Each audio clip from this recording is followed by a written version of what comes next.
ഗവർണറുടെ നയപ്രഖ്യാപന പ്രസംഗത്തോടെ രണ്ടാം പിണറായി സർക്കാരിന്റെ അവസാന നിയമസഭാ സമ്മേളനത്തിന് തുടക്കം 2 മണിക്കൂറോളം നീണ്ട നയപ്രഖ്യാപന പ്രസംഗം സർക്കാരിന്റെ നേട്ടങ്ങൾ എണ്ണിപ്പറയുന്നതും ക്ഷേമപ്രവർത്തനം തുടരുമെന്ന് പ്രഖ്യാപിക്കുന്നതുമായിരുന്നു. വികസന പദ്ധതികൾക്ക് കേന്ദ്രം പണം നൽകുന്നില്ലെന്നും നയപ്രഖ്യാപനത്തിൽ വിമർശനമുണ്ട്.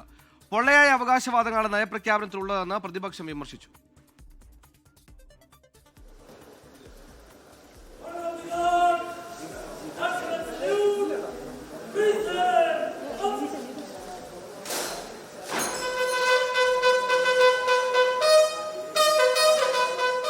നിയമസഭാ തെരഞ്ഞെടുപ്പിന് തൊട്ടു മുൻപുള്ള അവസാന നിയമസഭാ സമ്മേളനത്തിനാണ് ഗവർണറുടെ നയപ്രഖ്യാപന പ്രസംഗത്തോടെ തുടക്കമായത്. അതിദാരിദ്ര്യ നിർമ്മാർജ്ജന പ്രഖ്യാപനം സൂചിപ്പിച്ചായിരുന്നു ഗവർണറുടെ നയപ്രഖ്യാപന പ്രസംഗത്തിന്റെ തുടക്കം. സാമ്പത്തിക ഞെരുക്കത്തിനിടയിലും സംസ്ഥാനം ക്ഷേമ പദ്ധതികൾ നടപ്പാക്കി. കഴിഞ്ഞ 10 വർഷത്തിനിടെ വലിയ സാമൂഹിക മുന്നേറ്റമുണ്ടാക്കിയെന്നും ക്ഷേമപ്രവർത്തനങ്ങൾ തുടരുമെന്നും നയപ്രഖ്യാപനത്തിൽ governor.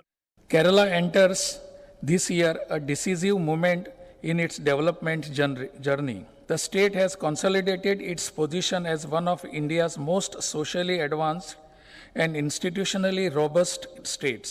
My government has effectively eradicated extreme poverty while providing near universal access to education, health care, sanitation and social security.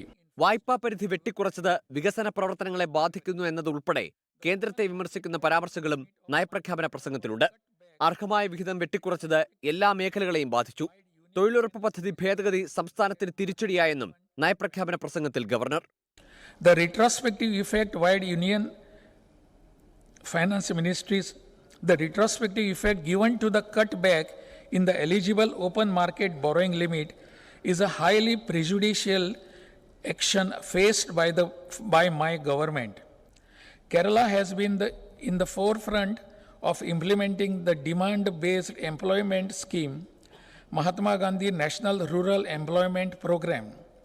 The recent amendment to the said scheme, transforming it as VB-Gram G, is a setback for Kerala as the assistance of the union has come down from 100 to 60%.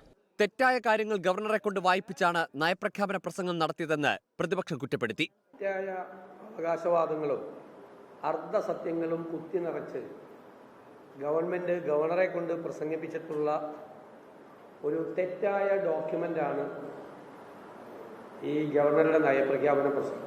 March 26 വരെയാണ് നിയമസഭാ സമ്മേളനം നിശ്ചയിച്ചിരിക്കുന്നത്. ഈ മാസം 29-ന് അടുത്ത സാമ്പത്തിക വർഷത്തേക്കുള്ള സമ്പൂർണ്ണ budget അവതരിപ്പിക്കും. 24 തിരുവനന്തപുരം. ലോകത്തെവിടെയായാലും ഏത് സമയത്തും 24 വാർത്തകളും ഓഗ്മെന്റഡ് റിയാലിറ്റി പാക്കേജുകളും എക്സ്പ്ലെയിനറുകളും വിശദമായി കാണാൻ ഞങ്ങളുടെ യൂട്യൂബ് ചാനൽ നിങ്ങൾക്ക് സബ്സ്ക്രൈബ് ചെയ്യാം.